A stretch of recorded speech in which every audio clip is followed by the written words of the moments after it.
আসসালামু আলাইকুম ওরহমতুল্লাহি ওবরাকাতু। আশা করি আপনারা সবাই ভালো আছেন এবং সুস্থ আছেন। আমি ইনশাল্লাহ ভালো আছি। গতকাল রাতে ভারত ভার্সেস বাংলাদেশ সুপার ফোরের চতুর্থতম ম্যাচ অনুষ্ঠিত হয়েছিল। সেই ম্যাচ সম্পর্কে আমি বিস্তারিত জানাবো ইনশাল্লাহ। সেই ম্যাচে টসে জিতে বাংলাদেশ প্রথমে বোলিংয়ের সিদ্ধান্ত নেয়। ক্যাপ্টেন লিটন ইনজুরিতে থাকায় তিনি একাদশে ছিলেন না। জাকির আলী ব্যাট করছিলেন, ঠিক আছে। এই জাকির আলী তিনি কিন্তু প্রথমত অধিনায়কের দায়িত্ব পালন করেন।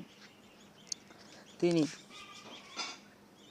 এই একাদশে পরিবর্তন ছিল চারটা পরিবর্তন নিয়ে বাংলাদেশ নেমেছিল। ভারতের বিপক্ষে বাংলাদেশের টার্গেট ছিল ভারতেরা প্রথমে রান করে 168 6 উইকেটে, ঠিক আছে। 168 6 উইকেটে তারা করে।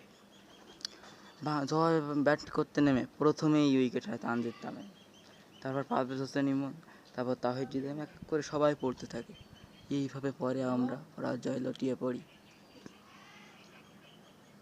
আজকে 169 রানের টার্গেট ছিল, 130 রানে আমরা হেরে গিয়েছি, 127 রানে অল আউট, ঠিক আছে। এই হচ্ছিল আপডেট। আপনার সাথে ভালো থাকেন। আসসালামু আলাইকুম।